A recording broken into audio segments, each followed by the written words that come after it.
आयोजित चतुर्थ वर्षाच्या ग्रामीण जागरूकता कार्यानुभव कार्यक्रम 2024 अंतर्गत शेतकरी मेळावा या कार्यक्रमासाठी जमलेल्या सर्व शेतकऱ्यांचे व पाहुण्यांचे हार्दिक स्वागत। आज येथे जमलेले प्रमुख पाहुणे मान्य जगन्नाथ मगर, बांबोडे गावचे सरपंच महादेव वाघमोडे, तसेच आमचे SMS काकडे सर यांचे हार्दिक स्वागत। तर भारतीय परंपरेनुसार आलेल्या पाहुण्यांचे सत्कार करणे आपले आद्य कर्तव्य असते। तर मी बांबोडे गावचे सरपंच यांना विनंती करतो की त्यांनी आपल्या प्रमुख पाहुण्यांचा सत्कार करावा। यांचा मी थोडक्यात परिचय करून देतो। माननीय श्री जगन्नाथ तात्या मगर, सेंद्रिय शेती प्रमुख पश्चिम महाराष्ट्र, सेंद्रिय शेती संशोधन शेती प्रयोगाचे G20 परिषदेचे सादरीकरण असा त्यांचा परिचय आहे। श्री जगन्नाथ तात्या मगर यांना मी विनंती करतो की त्यांनी सेंद्रिय शेती या विषयावर शेतकऱ्यांना मार्गदर्शन करावे।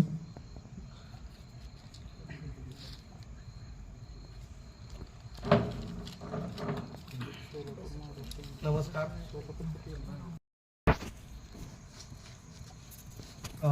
ह्या सेंद्रिय शेतीविषयी कार्यक्रमाबद्दल मला बोलवलं, पण व्यस्त कार्यक्रमामुळं म्हणजे मी आता आज नळ्याहून आलोय, बरंच लेट झालो, त्याच्याबद्दल पहिल्यांदा दिलगिरी व्यक्त केली। आणि नैसर्गिक शेती विषयी कार्यक्रमाचा आत्मा सोलापूर सांगोल तालुक्यामध्ये एक असं 10-12 गट केलेलं आहे आणि त्या गटाचं गाव पातळीवरचं पहिलं प्रशिक्षणाचा कार्यक्रम होता। आणि त्यांना नाही म्हटलं होतं मला इथलं कार्यक्रमाला जायचं आहे, पण त्यांनी आग्रह केला। 4-5 तास अशी म्हणजे चर्चा चालू होती की सेंद्रिय शेतीविषयी, आणि ते लोक काय लवकर सोडायला तयार होत नाहीत। हे पण परत ST रस्ता प्रवास ह्याच्यात वेळ झाला तरी मी ह्यांना पोरांना म्हणजे संपर्कात होतो, जर उशीर होत असेल झाला तर म्हणलं तुमचा केला तरी काही हरकत नाही, पण नाही म्हणले किती उशीर होऊ द्या पण या।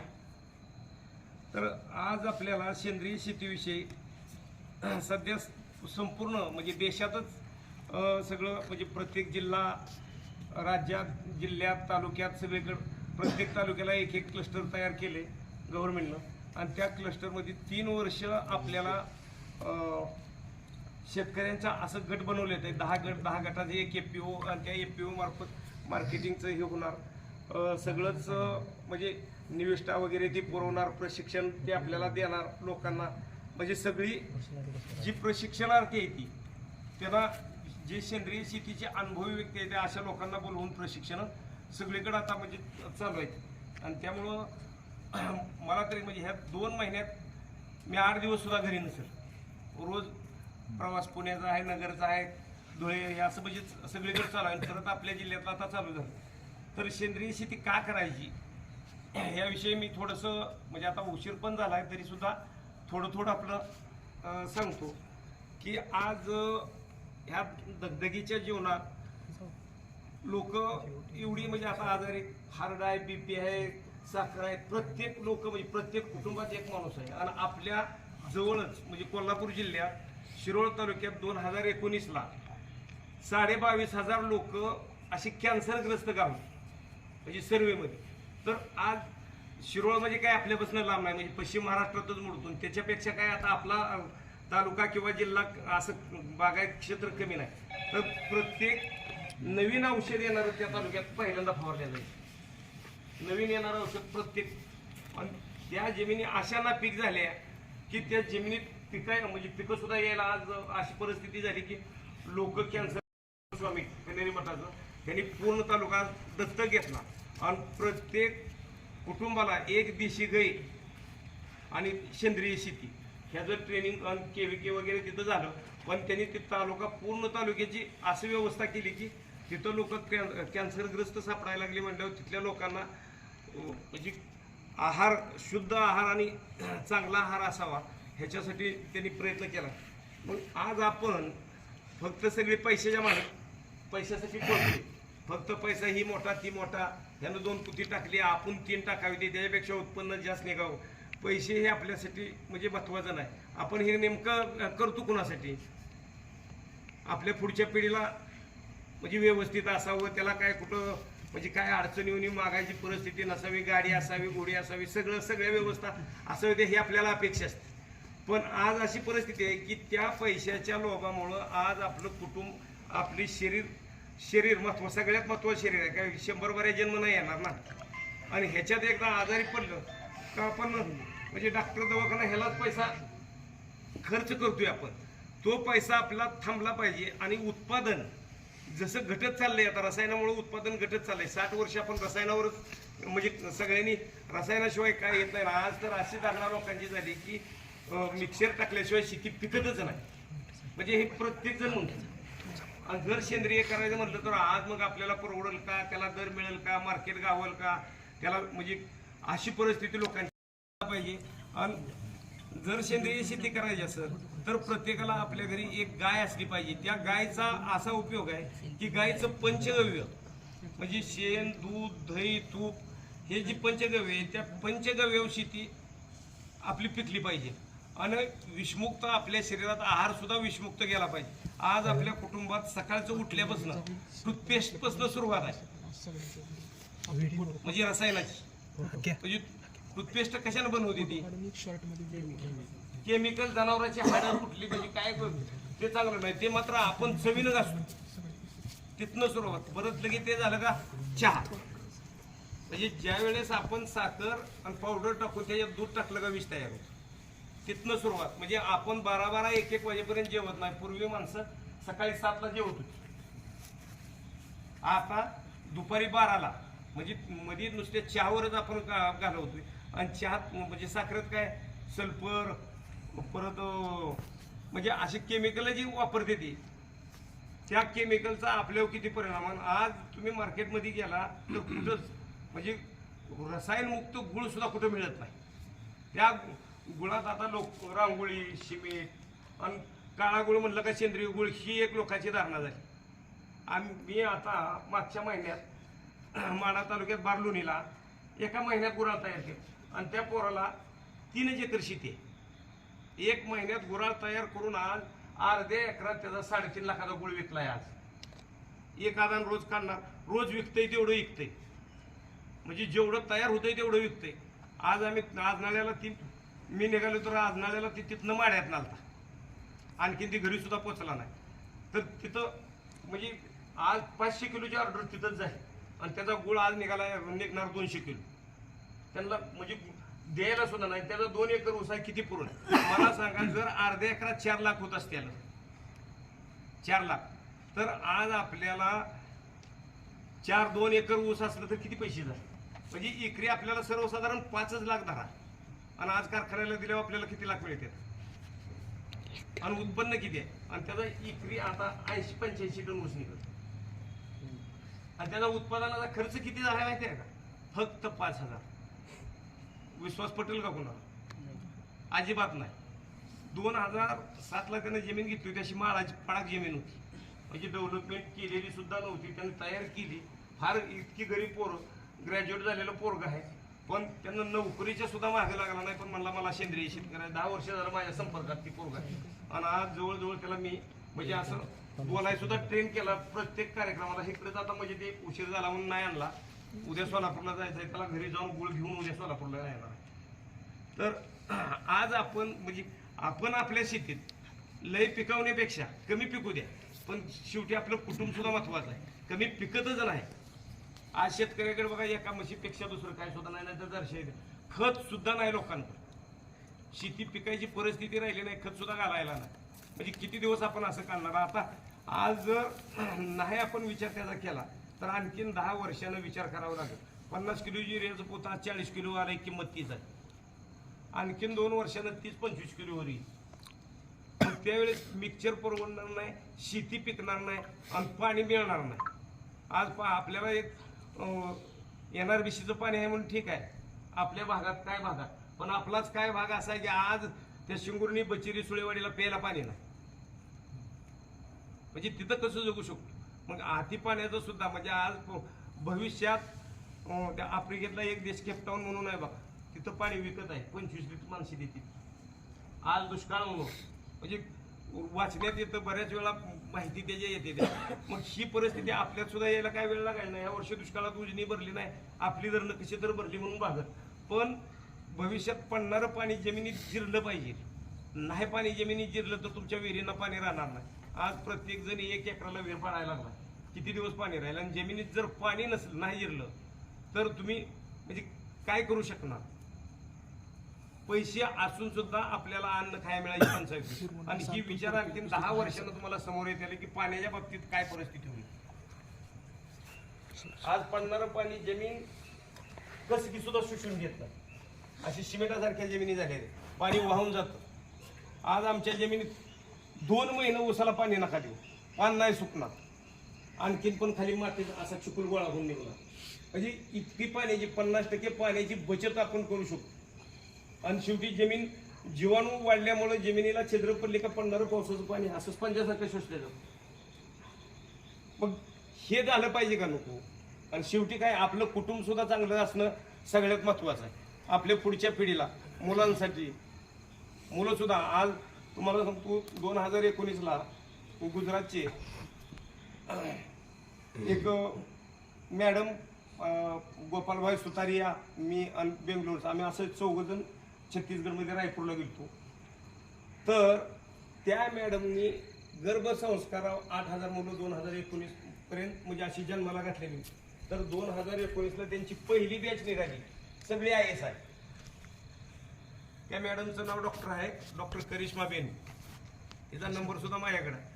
पण एवढं मोठं काम केलं की गर्भसंस्कारावरच तिनं काम केलं. डॉक्टर असून, डॉक्टर पेशा असून तिनं बाकी काही केलं नाही. तर पुढची पिढी कशी असली पाहिजे ह्याच्यासाठी काम केलं. आज आपल्या डोक्यात फक्त एकच आहे, आपण आपल्या नातूसाठी काय करून ठेवू.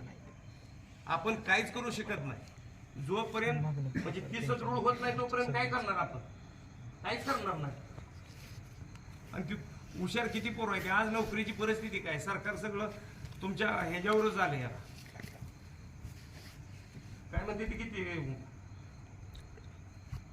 नोकरी भरती आता आहे का गव्हर्नमेंटची? सगळं म्हणजे आपल्याला म्हणजे खाजगीकरणावर सगळा कार्यक्रम चाललाय. सगळ्या कुठल्याही खात्यात जेव्हा खाजगी पोरं टेम्पररी भरते, ती सोडून देते, ती निघून जाते, ती 10-15 हजार. आपलं भागू शकतं का? आज पुण्यासारख्या नोकरी करायची आपल्या पोराला म्हणलं तर 30 ते 40 हजार रुपये खर्च आहे आणि त्याला पगार मिळतो 20,000.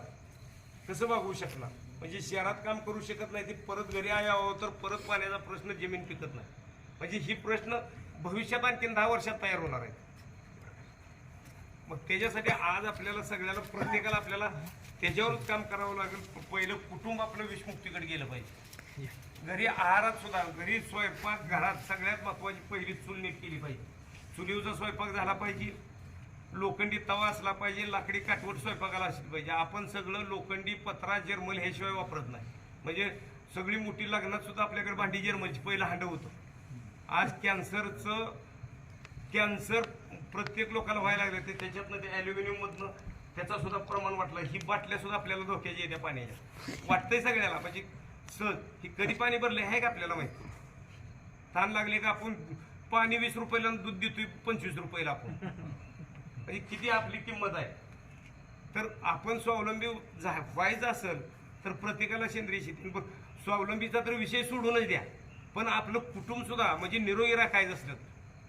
मी कोरोनाच्या काळात, कोरोनाच्या पिरियडमध्ये पहिल्या लॉकडाऊनला मी उत्तर प्रदेश आणि मध्य प्रदेशच्या उत्तरेच्या बाउंड्रीला होतो, चित्रकूटमध्ये. 180 लोक माझ्या संगत होते. पण एक महत्वाचं झालं की सेंद्रिय शेतीमुळं एवढं मोठं नाव झालं की कुठं जरी फोन केला तर सगळी व्यवस्था होणार होती. रोज 1 रुपया खर्च करायची गरज नाही. कुठं बी जावा, पहिल्यांदा लगे या बसा. आणि जवळजवळ 12-13 वर्ष झालं मी ह्या प्रसारावरच आहे. आणि आज आपलं कुटुंब तर सोडा, पण आपण आपल्याकडून एखाद्या दुसऱ्याला काय चांगलं देता येईल का, ही बी काहीतरी आपली भावना थोडी असली पाहिजे. म्हणजे आज माझ्याकडं मी 25 वर्ष झालं त्याचा अभ्यास करतोय. एवढं अभ्यास केला त्याचा की एखादा शास्त्रज्ञ सुद्धा करायचं नाही. पण सहज आपण पिकवू शकतो. आज आमच्यात शेण बघितलं तर असं तुमच्यासारखं शेण नाही. आम्ही राहणार 2 महिन्यात त्याचं डिकम्पोजिंग होतं. चॉकलेटी कलर त्या खताचा तयार होतो, गांडूळ खतासारखा. काय खर्च करायचा काय सुद्धा नाही. गोकृपा अमृत म्हणून एक आहे, की गोकृपा अमृत मी 2016 पासून वापरतो, घरीच बनवलं होतं. आणि कधी जरी आला तर आमच्यात एक बॅलर भरलेला असतो. प्रत्येक माणसाला कोण येईल ती एक बाटली भरून घेऊन जाणार. म्हणजे एक बेलर तयार केला तर महिन्यात त्याच्यातलं 50-60 लिटर तर म्हणजे असं बाहेर जातो. रोज 10-5 लोक येणार आणि आम्हाला द्या म्हणणार पूर्ण, म्हणजे पूर्ण. आणि मी पूर्ण महाराष्ट्रात पण आणि बाहेरच्या राज्यात पण लोकांना म्हणजे शिकवण्यासाठी जातो. आता मागच्या महिन्यात मध्य प्रदेशमध्ये धारला गेलो. आज लोकांची अशी पोझिशन झाली की जमिनीत एवढ्या बुरशा वाढल्या ते पेरूची बाग लावली. पहिल्याच वर्षी त्याला निमेटोड सुरू पेरूला, म्हणजे पहिलं फळ सुद्धा घेतलं नव्हतं. 5 एकर अरविंद पाटीदार म्हणून होता. तर मागच्या 10-12 दिवसात आम्ही धुळ्याला गेलतो, शिरपूरला, तिथं म्हणजे कृषी विभागाच्या कार्यक्रमाला गेलतो. तर तिथं आलोय म्हणल्यावर की तिथनं 200 किलोमीटरवर 2 गाड्या घेऊन तिथं मी गेलोय म्हणून आलो. आणि आज मला सांगा आपल्या तालुक्यात गोठाव मध्ये एवढी माणसं आहेत. फार मोठी इच्छा आहे की आपल्या त्या लोकांनी कुठं तरी करावं, एखादा दुसरा तर तयार असावा. पण लोक तयार होत नाहीत. आज लोकांना फक्त पैसे काय. आता मला नाही का, आम्हाला प्रपंच आहे का नाही, पोरं आहेत, मला वाटत नाही का, मला बी 3 मुलं आहेत, पण त्यांचं व्यवस्थित असं वाटतं का नाही. तरी एक जण एक महिन्याला 1-1 लाख रुपये मिळवतो. सेंद्रिय शेती काय कोणाला एखाद बी आणायचं नाही, काय घालायचं नाही. 1 रुपयाचं मटेरियल आणत नाही, 1 रुपयाचं औषध आणत नाही. घरच्या घरी खत माती दुधाचा एक जण रेशी व्यवसाय करतो, एक जण मशीन घेतली विहिरी पाडतो, ज्याची त्याची. पण आज मला सांगा, जर आपला उत्पादन खर्च कुणी मांडून ठेवला का, आपला उत्पादन खर्च किती होत होती आणि नफा किती होतो कुणी बघितलाय का? एक पण शेतकरी असा निघणार नाही की त्यानं आज आपली हाजरी सुद्धा धरली असा एक सुद्धा शेतकरी दिसणार कुणाच्यातच. म्हणजे तुमच्यातच आणि आमच्यात नाही असं नाही. प्रत्येक ठिकाणी त्याचा खर्चाचा हिशोब जर केला तर सेंद्रिय शेती माझ्या अंदाजानं एक 20% पुढे जातो. म्हणजे 20% उत्पन्नातनं पैसे, म्हणजे जिथं तुम्ही 80 टन ऊस काढता तिथं सेंद्रियमध्ये 60 टन निघू द्या, पण त्याच्या खर्चाचे पैसे ह्यात घातलं का हे 80 टनाचं होतं. मला सांगा, 60,000 तर रासायनिक खर्च होतो का नाही, मग 20,000 सहज जास्त मिळते. आणि जमीन सुपीक होती. आज जमिनीचा सेंद्रिय कर्ब बघायची गरज नाही. म्हणजे कृषी विभाग सुद्धा किती पाठीमाग आहे. मी परवा ती आजनारला गेल्यावर शिरपूर तालुक्यात त्या कृषी अधिकाऱ्याला विचारलं, साहेब इथं सेंद्रिय शेती म्हणून नेमकं तुम्ही काय बघता? ते म्हणले काय हे पिकं एकदम उत्कृष्ट आहे, ते चांगलं आहे, काय तम काय सगळं सांगितलं. ड्रम बघितलं, काय ठिकाणी गोकृपा केलेलं त्यांनी बघितलं आणि ह्याच्यावर होतं म्हणून. पण तुम्हाला नेमकं काय कळलं पाहिजे की सेंद्रिय शेती, आज तुम्ही तालुक्याचा कृषी अधिकारी आहे, तुम्हाला काय तर कळालं पाहिजे की म्हणजे सेंद्रिय शेती कशी असली पाहिजे. त्यांना मी माती घेऊन दाखवली अशी वास घ्यायला, आणि त्या मातीचा वास घेतल्यावरती मला म्हणले, अहो तर ह्याचा पाऊस पडल्यावर कसा वास येतो असा वास येतो. आणि त्या माणसाच्या शेतीत म्हणजे 50 HP चा ट्रॅक्टर सुद्धा चालत नव्हता, 30 मीटरसारखी जमीन झाली. आणि 2014ला मी अनिल गोटे जात होतो, आमदार अनिल गोट्यांच्या डाळिंबीच्या म्हणजे बागेचं हे करायला 6 महिने गेलो. तर तिथं ती माणूस आला की म्हणला, आमच्यात आत्महत्या करायची वेळ आली, शेती सुद्धा पिकं ना, म्हणजे घरात 25 एकर जमीन आहे. आज त्या माणसाचा 17 एकर कापूस, 1 रुपयाही खर्च करत नाही औषधात. आता 12 एकर हरभरा होता, आणि हरभरा बघितला तर असा मांड्याला लागत होता, आणखी दाणं सुद्धा भरलं होतं. आणि त्यानं 200 लोक कामाला. आज आपल्या सेंद्रिय शेतीचा विषय आता इथं सरांनी ह्या पोरांनी एवढी ही केली असली तर हिथं आपल्यात आज माणसाला 100 तर माणसं असायला पाहिजे. म्हणजे चांगल्या गोष्टीसाठी माणसं तयार अजिबात होत नाही. आणि ही आता नवीन पिढीला एवढी मोठी संधी आहे. नवीन पिढीनं ह्याच्यात काम करायला पाहिजे, आणि काम करायला काहीच लागत नाही. एक देशी गाय असली आणि देशी गायचं ताक, 2 किलो गुळ, 1 गोकृपा अमृत 1 बनवायचं, ती स्प्रेला तुमच्या किडीला चालते, सगळ्याला चालते. पिकाला लागतच किती, प्रकाश संश्लेषणात 57% 97% मिळतो. हवेत नत्र आहे, हवेत पाणी आहे, ती पिकाला शोषून घ्यायची क्रिया आपण करायसारखं कामच करत नाही. ते सुद्धा आपण काय करत नाही आपल्याकडे. म्हणजे ती तेवढी म्हणजे जमिनीत शी सुद्धा राखली नाही आपण. मग आपण किती द्यायचं आहे? 2-2.5% द्यायचं आहे. त्या 2-2.5%साठी आम्ही एक ड्रम थिरीचा आता एक गेल्या वर्षीपासून सुरुवात केली. त्या 1 ड्रम थिरीवर फक्त जून महिन्यात आपण 1-2-3 वेळा जर ती टाकलं, ते आज वल्या जमिनीत टाकलं का तुम्हाला चौथ्या दिवशी अशी भातासारखी जमीन दिसते. मऊ असं कुठलं औषध आहे मला सांगा की आज टाकलं जमीन उद्या मऊ झाराची भातासारखी होती, असं कुठंच नाही. आणि काय सुद्धा करायचं नाही, घरच्या सगळ्या वस्तू घरच्या निविष्ठा गोळा करायच्या आणि घरच्या निविष्ठेनं ते करायचं. फक्त जीवाणूची उत्पत्ती वाढली का आपोआप जमीन भुसभुशीत होती. मग तुमच्या रानात हराळी असली तर आपोआप हराळीवर येते, लवाळावर येतो. आणि आपण काय करतो, आज पीक निघालं का लगेच 2 दिवसात लगेच वल्यातच ट्रॅक्टर घालून तुडवून जीवाणू मारून, जीवाणू जमिनीत पहिल्या 6 इंचात असते आणि ती जर जीवाणू मेलं तर आपल्याला काय काम होईल. आणि खत ही तर त्या जीवाणू म्हणजे जीवाणू उत्पत्ती तर आपण करतच नाही. मग औषध दुकानदाराकडे गेलं का ते सांगते ती ही एनपीकेचं जीवाणू न्या, ह्याच्या बॅक्टेरिया न्या, आजोटा बॅक्टेरिया न्या, अमकं न्या तमकं न्या. 122 प्रकारचं कंटेन आहे त्या गोकृपा अमृतात, 122 प्रकार. म्हणजे मोफतचं असून सुद्धा आपण करत नाही. त्याला फक्त काय लागतंय, गुळ एक सेंद्रिय असावा 2 किलो आणि देशी गाईचं ताक, आणि 3-4 दिवसात तयार होतं. आता म्हणजे उन्हाळ्यात तर 3 ते 4 दिवसात तयार होतं. आज त्या आजनाळ्याला गेलो तू, प्रत्येकाच्या घरी असं 500-500 लिटरचं सरड्रम होतं. 500-500 प्रत्येकाला वाटायचं माझ्याकडे चला आणि ती बघा झालंय का तयार, चांगलं आहे का, आणखीन सांगा का. आज 500 किलोची ऑर्डर त्या माणसाने गुळाची दिली. ती म्हणला आणखीन 4 दिवस नाही 3 दिवस मी कार्यक्रमाला जाणार आहे, 2 दिवसानं काढल्यावर तुम्ही परत या म्हणला. आणि स्वतः बघा गुळ कसा तयार करतोय. आणि आज आपण मार्केटमधनं गुळ घेतो, कसा किलो आहे मार्केटमध्ये गुळ, 40 रुपये किलो. 40. चमक फोडून बघा, चमक तो त्यात रांगोळी सुद्धा असते, कच्ची साखर असते घाण, आणि आपण मात्र खुशाल खातो. आणि त्याच्यावर फक्त लेबल सेंद्रियच लावलेलं असतं. गाड्या घेऊन लोक फिरते ती सेंद्रिय, फक्त त्याला एवढंच विचार काय टाकलं त्याच्यात, म्हणजे काय टाकायचं सुद्धा माहिती नाही. नुसत्या भेंडीवर गुळ निघतो, भेंडी नुसता चुना सुद्धा म्हणजे ते जमिनीवर अवलंबून असतो. जर ते जमिनीत थोडा जरी चुना टाकला, 50-60 ग्रॅम टाकला तरी भरपूर, फक्त मळी काढायची. आणि किती पाहिजे तेवढा गुळ पिवळा हाडूळ होतो. आता मी परवा हितनं निमगाव मधनं कुर्डुवाडीला नेला ऊस 3 टन आणि 400 किलो गुळ काढला. पण असा पिवळा की नुसता चमकत होता. मला सांगा, आपल्याला खायापुरतं आपण करू शकतो.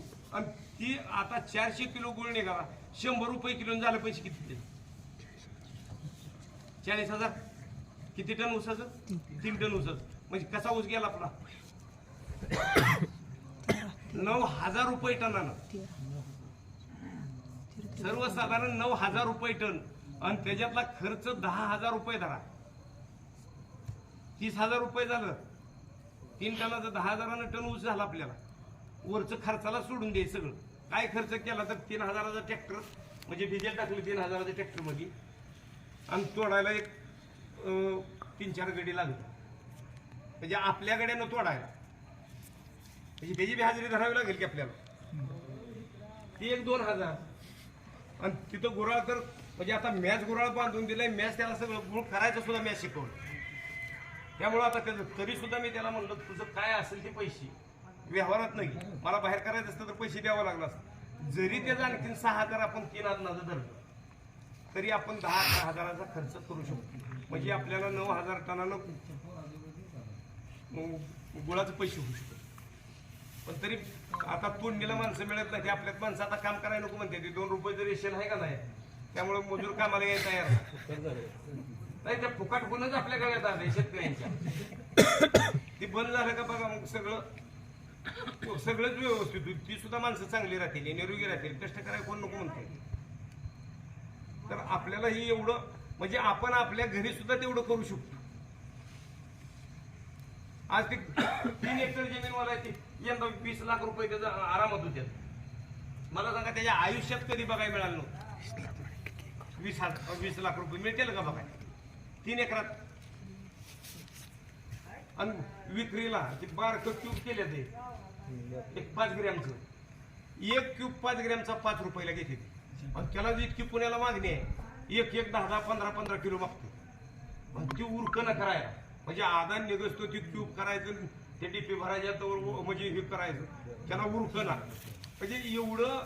आणि आणखीन जर चक्की केली, शेंगदाण्याची चक्की, राजगिऱ्याचं लाडू हे असं जर केलं तर म्हणजे एका 200 ग्रॅमला सुद्धा 50-50 रुपये मिळते.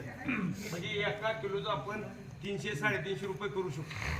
मग हे आपण प्रत्येकाने जरी केलं, आज मला सांगा ही पोरं ॲग्री होतेली, BSc होतेली, MSc होतेली, PhD होतेली झाली, तर सरकारची नोकरी कोणाची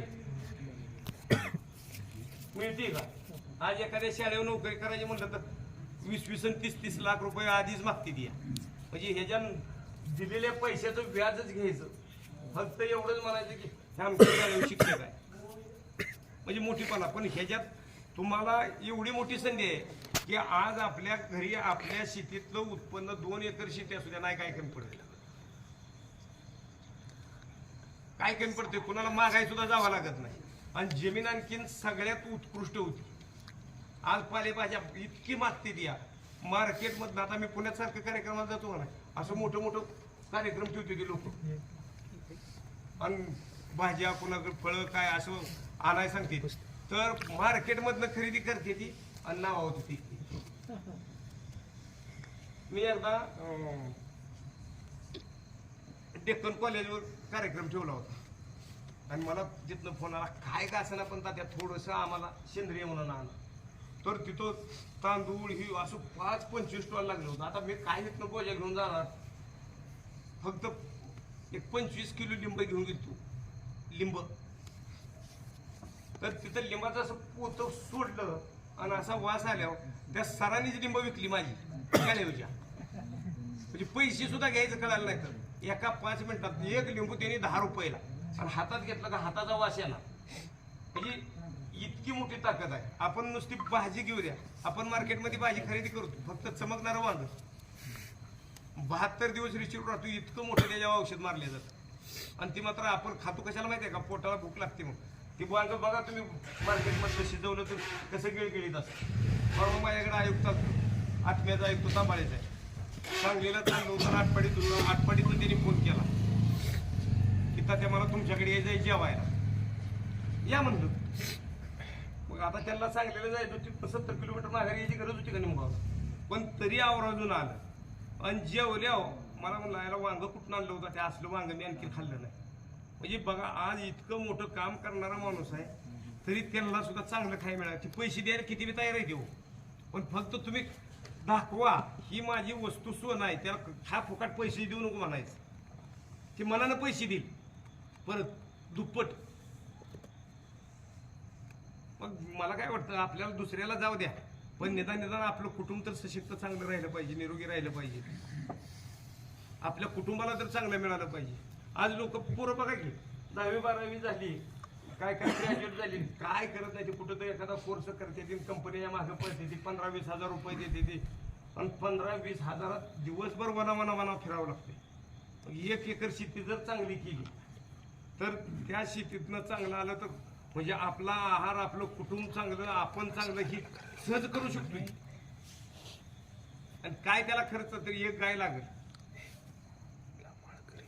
आणि जून महिन्यात 1-2-3 वेळा 1 ग्राम असं टाकलं का जमिनीत जेवण झालं. फक्त काय होते आपल्यात काय, आता 1 जण करायला निघाला का त्याला 10 जण गोळा देतो. शेण पिकतं काय तेव्हा, हे खरं असतं, ही बाजूचं म्हणते.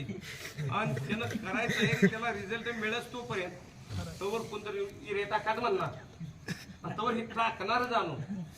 त्यामुळे लोकांचा विश्वास बसना. आणखीन तुम्ही प्रत्यक्षात काम करून बघा येतं का. असा कुठला स्प्रे आहे की तुम्हाला 5 दिवसात पिकाला काढून घे. तुम्ही कुठलं बी मारा रसायन मध्ये, आणि मी तुम्हाला देतो एका पंपाचं औषध. पण आपल्याला आणखीन औषध मारायला सुद्धा शिकवलं नाही दुकानदारांनी. फक्त माझ्या पिकाचं पान पिवळं झालंय तर लगे ही बाटली न्या, नाही त्याचा फरक पडला. ह्या बाटलीत आपल्याला 200 लिटर पाणी सांगितलं तर आपण ह्याच्यात 150 लिटर करतोय. आणि ती बी घालताना पिकाच्या पानावर पाणी राहत नाही, म्हणजे पाणी जमिनीवर पडतं इतकी आंघोळ घालतो. रोग जास्त आहे मारा, रोग जास्त आहे मारा. पण ह्या पानाला पाणी किती लागतं माहिती आहे का, ह्याच्यावर फक्त तुषार पडला पाहिजे, दुवा. 1 एकराला पाणी किती फवारायला लागेल आपल्याला, फक्त 60 लिटर मध्ये 1 एकर झाला पाहिजे फवारा. 60 लिटर मध्ये नुसत्या 60 लिटर मध्ये 1 एकर, आणि मग तुम्ही बघा रिझल्ट चौथ्या दिवशी तुम्हाला मिळेल. पण नाही आपण करत ती, किडच आहे तितकी, तेवढं औषधच मारावं लागतं, नाही तर नाहीच कोणी की ठरलेलं आहे तर. आणि पुढच्या खेपाला पुणे त्या दुकानदारानं दुसरं 2 द्यायचं. टॉनिक किती रुपयाला वाटली असती एक? टॉनिक 500च्या पुढे. ती तयार कितीला होतं माहिती आहे का कोणाला माहिती? तयार कितीला होतं? खाली 8-9 रुपये तयार होतं 1 लिटर. आपण किती पट पैसे देतो बघितलं. फक्त त्या बाटलीवर चित्र इतके खास असते ती, बाटली हातात दिले का आपण बिघाडलो, पैसे काढून द्यायला तयार. 8-9 रुपयाला तयार होतं घरी. पण का करायचं नाही मला सांगा? विकत काय आणायचं नाही. आपल्या कुठं तर फळाची झाड असतं, ती गोड फळं जर 3 किलो घेतली, 1 किलो गुळ घ्यायचं आणि 10 लिटर पाणी त्यात टाकायचं, आणि त्याचं फर्मेंटेशन मात्र व्हायला 90 दिवस लागते. तीच बारीक करून टाकलं तर आपल्याला 50-55 दिवसात तयार होतं. आणि 50-55 दिवसात तयार झालेलं 1 वर्ष संपत नाही नुसत्या स्प्रेला. मग ती 7 मिलीनं वापरा, नाही तर 10 मिलीनं वापरा. आगाव मारलं तर पिकावर अजिबात परिणाम होत नाही, कॉर्चिंग येत नाही, भानगड नाही, काय नाही. पण ती फुकाटचं आहे, फुकाटचं चालत नाही ना. नाही, आपलं म्हणजे निसर्गाचा नियम आहे, आपल्याला नाही ते चालत. आपल्याला पैसे द्यायची सवय. मायक्रोन्यूट्रिएंटची बॅग असते, किती किलोची असते? 10 किलोची बॅग. किती रुपयाला बसती?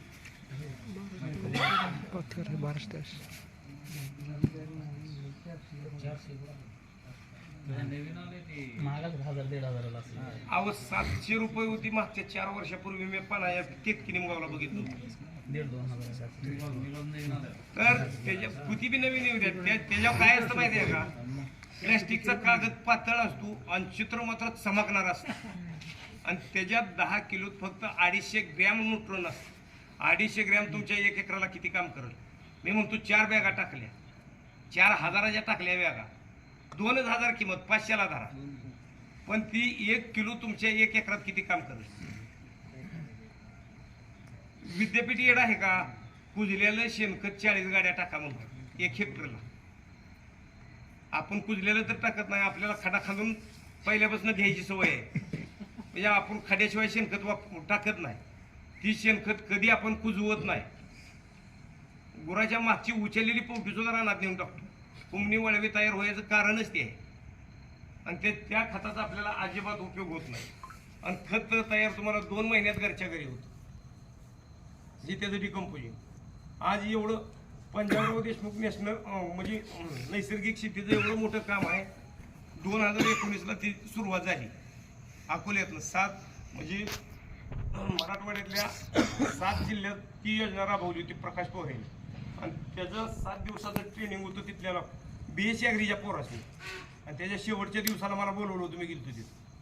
आज मला सांगा, त्या माणसाने एवढं काम केलं पूर्ण महाराष्ट्रात, तरी सुद्धा आज हे अधिकारी कृषी विभागाचे फिरते सगळ्या दारोदार. करा की 20 माणसं 50 हेक्टर करा की आपल्याला. 1.25 एकर सुद्धा एका गावात होत नाही, म्हणजे करायला लोक तयार नाहीत. फक्त त्यावेळेस त्या साहेबांनी जर सांगितलं का नाही तुम्हाला, तुमचं बँक पासबुक, आधार कार्ड ही द्या म्हणल्या, मग म्हणते काहीतरी मिळेल बरं का जाऊ. आणि एखादा जर त्या म्हणजे त्या गटाचा अध्यक्ष असेल, आणि म्हणजे त्याला जरा कळत असेल आपण चांगलं खावं ही जर कळत असेल, आणि ती जर एखाद्याला म्हणायला गेला तर आपल्यातली लगेच बाजूला जाऊन म्हणणार ह्याला काहीतरी मिळाल्याशिवाय पळत नाही. ही पदरचं रगात आठवतं, आणि कुठं तर चांगलं काम हो म्हणून आबाद. तुम्ही अशा तर गटाची भेटी द्या, त्याच्या अध्यक्षांना भेटा, काय सुख वाटते. ती एकदा अध्यक्ष झाला का पुणे म्हणतो आयुष्यात सुद्धा या असल्या भानगडीत पडायचं. लय वाईट परिस्थिती आहे. पण प्रत्येकाला आज मला सांगा, प्रत्येकाच्या घरी प्रत्येकाला कळतंय आपण सेंद्रिय खाल्लं पाहिजे. आज कुणाला माहित आहे नाही असं आहे का कोण मला सांगा? पण आपलं सगळं विरोध आहे, आहार सुद्धा विरोध आहे. तुम्ही मला सांगा, ज्या साखरेचा आपण दूध ओतून चहा पितो तिथंच आपण गुळाचा, तुळशीचं पान, लिंबुनीचं पान, पेरूचं पान, गवती चहा टाकून एक एवढाच तुकडा गुळवेल्याचा टाकून जर पिलो तर तुमच्या शरीराची किती प्रतिकारशक्ती वाढत, तुम्हाला आजारी सुद्धा पडणार नाही. पण ते आपण करतो का? अजिबात नाही, जमतच नाही हो. भरपूर दूध ओतून चांगला गंधक म्हणजे बॉम्बस्फोट होणारच ते आहे ना, गंधक बॉम्बलाच वापरते ते ना. मग त्याला चांगलं उकळून आपल्या पोटात घालतो, ती पचनक्रिया सुद्धा आपले स्वास्थ्य वेगळं होते.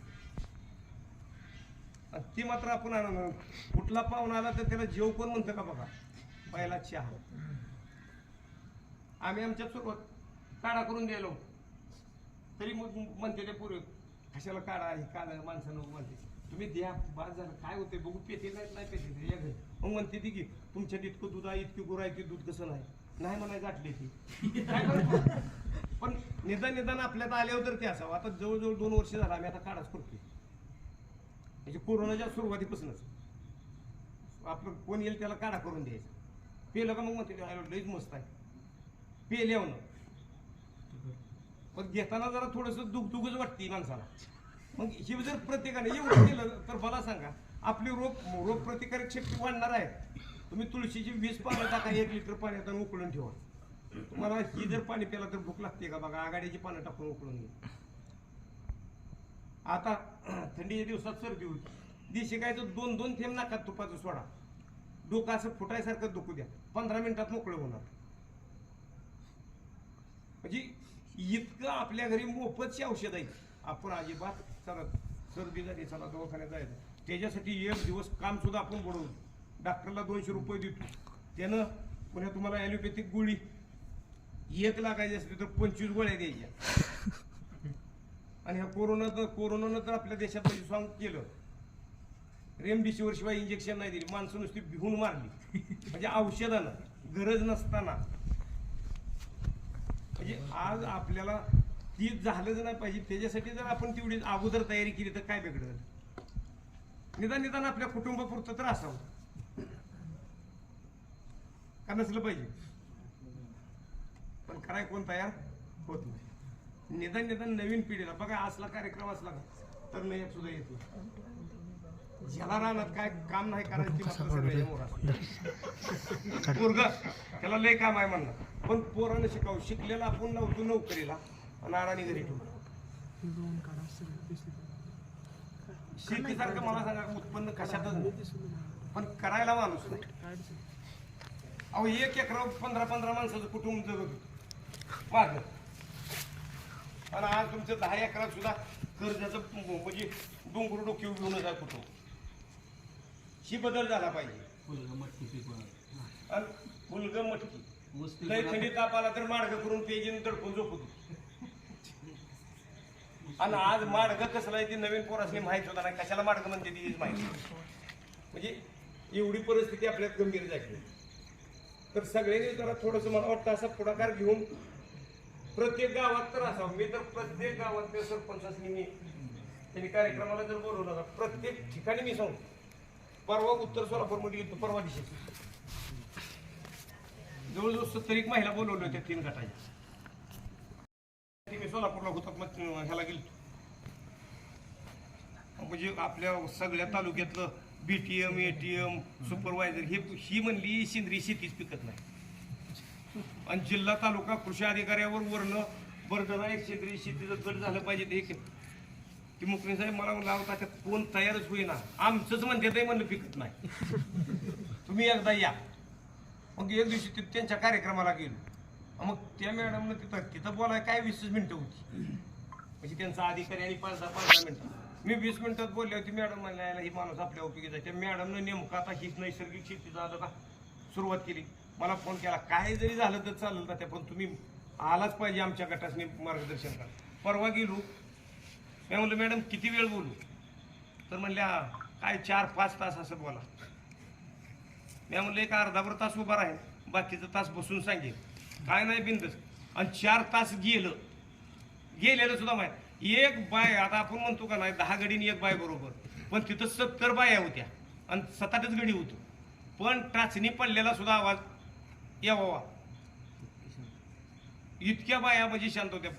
आता बघा तिथं इतका बदल होईल की त्या बायका परत आम्हाला मला म्हणल्या तुमचा नंबर पहिला आम्हाला द्या आणि आम्हाला करू द्या.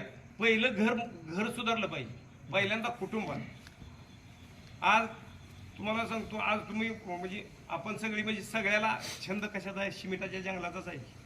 म्हणजे सिमेंटाचं घर चांगलं असावं, बंगला असावा, आपल्याला सगळं चांगलं असावं. आज मी माझ्या घराला शेणाचं प्लास्टर केलं, कोकणातनं दगड आणले, उन्हातनं बाहेरनं आत गेला का झोपतोयच माणूस म्हणाल.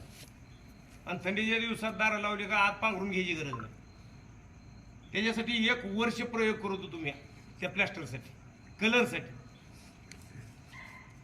मग मला सांगा, आज आपण आपल्या शेतीचं शास्त्रज्ञ होऊ शकत नाही. 1994ला मी 8 फुटाचा ऊसाचा 8 फूट लावला होता. आणि निमगावमध्ये आम्ही दोघांनी 1994ला बघा ड्रीप केलं. पहिलं ड्रीप आमच्या दोघांचं. आणि आच्छादन करू. पण आज लोकांना वाटत नाही. आता आपल्या ऊसाचा भाग आहे, 6 फुटाचा पटा केला, मध्ये आंतर पीक आपण जर चवळी, मूग, उडीद हे असलं केलं तर ती एक बेसळ डोसाचं खत तयार होतं. आणि त्यातलं पडलेलं बी परत आणखीन उगवतं. म्हणजे ती दुसरा डोस सुद्धा आपोआपच तयार करत. मग आपल्याला किती लागेल? फक्त जीवनासाठी खाद्य पाहिजे आपल्याला, पिकासाठी लागत नाही. पीक त्याच्या पद्धतीनं अन्न तयार करतं, ती जगतं, मोठं होतं, सगळं होतं. पण आज आपण तेवढं सुद्धा करायला कोण तयार नाही. आंतरपीक कुणाच्यात सुद्धा नाही. आंतरपीक आपल्यात बघा मका का जमिनीचा ताप अर्धाच लगे कमी करते. ऊस पुण्यात सनखाड्याच तयार होते त्या मका लावले. म्हणजे खादुडच पीक आहे ना, जमिनीचा तावच कमी करते. पण आपण त्याला हरभरा, मूग, चवळी, उडीद हे असलं करत नाही. द्विदल वनस्पती एकदलला जोड द्विदलची कोण करतंय का? अजिबात कोणी करत नाही. आणि पूर्वी सगळं असलं होतं. ज्वारी केले तर त्याच्यात हरभरा असायचा, करडी असायची, गाजरं असायची, शेंदाडा असायची. आज तसलं काय राहिलंय का? करडी तर मला वाटतं कुठंच नाही. मी परवा बघा आयुक्तांच्या गावाला गेले होते तर मला करडीचं प्लॉट बघायला मिळालं. इतकी 1 नंबरची करडी की बोलायचंच काम. आपल्याला तेल सुद्धा नाही. आपल्याला आता केमिकलचं तेल आहे आणि करडीचा वास दिलेला. आपण त्याला करडीचं तेल म्हणून घेऊन येतो, शेंगदाण्याचं तेल म्हणून घेतो. त्याला फक्त शेंगदाण्याचा वास, त्यात पामचं केमिकलच आहे. म्हणजे चांगलं आपण काही सुद्धा खात नाही आज कुठं. आणि सगळं बाहेर. तुम्ही दूध बाहेर घर सोडून बाहेर जर चहा प्यायला गेला तर तुम्हाला केमिकलशिवाय दूध नाही, पिशव्यातल्या दुधाशिवाय नाही.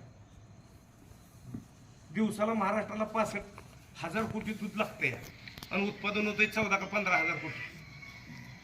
हे बाकीचं कुठलं? सरकारनं जरशा बांधल्या त्या त्यांच्यात कुठनं येते? अहो 1 टोपण टाकलं का 10 लिटरची बादली केमिकल तयार होतोय दूध. आणि डोळं दाखवून आणते ती. पुणे मुंबईत तुम्ही चहा सुद्धा प्यायच्या लायकीचं नाही, अजिबात सुद्धा नाही. म्हणजे इतकं विष रोज आपल्या. आज आपण ग्रामीण भागात राहतोय, म्हणजे घरचं बऱ्यापैकी आहे, तरी कमीत कमी 3 ते 5 मिलीग्रॅम विष खातोय आपण. म्हणजे सकाळच्या दात घासण्यापासून संध्याकाळच्या जेवणापासून. पुन्हा घरी आहे मला सांगा, माळव बिगर रसायनाचं आहे कोणाच्या? एकाच्यात सुद्धा नाही. बाजारचा दिवस घालवतो तर पिशवी घेऊन फिरणे. बघा की तुम्ही किती असतं काम. बाजारा नाही किती वेळ लागतो? काय नाही, बाजार आहे, पगार द्यायचा आहे. कशाचा पगार? काय घरी बसून देत नाही का? पण नाही करत माणूस. तेवढा वेळ जरी आपल्या घरी घालवला तरी होते. एकच वाफा केला तर कसलं बी कुटुंब असो. 3च झाडं वांग्याची आहेत आमच्या घराच्या पैसे. आठवड्यातनं 4-5 वेळा भाजी होती त्याची. मग अशी 2-4 झाडं लावली तर नाही का व्हायचं? त्याला काय औषध घालायची गरज आहे का? काय काहीच नाही. एकदा लावलं का भरीच बनती देते. म्हणजे ही आपण कुणीच करायला तयार राहिलो नाही. ते पावटं घेवडं हे असं काय राहिलं नाही. पुन्हा येत आहे हा बाजारातनं फक्त माहीत आहे आणायचं आपल्याला. आणि विषयाशिवाय काय आपण खात नाही. तर ही बदल झाला पाहिजे. आणि ह्याच्यासाठी आता नवीन पिढीला ही संधी दिली पाहिजे. नवीन पिढीला शिकलं पाहिजे. आणि महिलांनी सुद्धा चांगल्या कार्यक्रमाला लावलं पाहिजे. म्हणजे ह्याच्यातनं महिला जे काम करतील ते आपण काम करत नाही. आपण कडक कपडे घालून नुसत्या गप्पा हाणतो कडक. चांगलं काम आपल्याच्यानं अजिबात होणार नाही. आणि बघा तुम्ही कितीतरी ठिकाणी अशी लय बऱ्याच ठिकाणी अशी लोक. मी परवा सहज त्या मॅडमचा कार्यक्रम केला सोलापूर केला गेलो तर मंगळवेड्यातनं 50 लोक तिथं आली प्रशिक्षणासाठी. आणि मी तिथं गेलो का त्यांनी ते प्रशिक्षण थांबवलं आणि मला म्हणले आलाय का चला तुम्ही 1 तास तर बोललंच पाहिजे ह्याला. आता त्या 50 मध्ये माझ्या ओळखीची 7-8 जण ती नटायला लागली. बरं झालं म्हणली या, बरं झालं बसा. मग 1 तास म्हणतात 1.5 तास पुढे तिथं बोलायला लागलं. आणि आज त्या आजनाळ गाव आपण सगळ्यांनी ऐकलंय, देशाच्या नकाशात आजनाळ आहे. इतका म्हणजे श्रीमंत गाव आहे, किती पैसा तिथं आहे. पण त्या एकाच गटाची माणसं होती 150 म्हणली तुम्ही काय बी सांगा आम्ही करायची तयारी. म्हणजे इतके जमिनी आमच्या खाली म्हणजे वाया झाले रसायन वापरून. आज पिकलं पाहिजे, गरज आहे. आज कुटुंब औषधाचं दुकानदार स्वतः त्यानंच ती कार्यक्रम तिचा अध्यक्ष त्या गटाचा होता.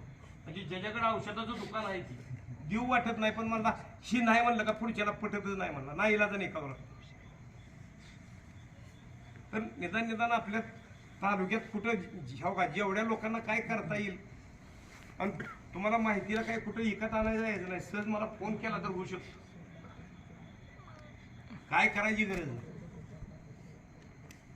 मग आता थांबलं तर चालेल का. आज सकाळपासून आता म्हणजे 5-6 तास झालं. मला इथं सरांनी मुलांनी फोन केलं, बोलवलं.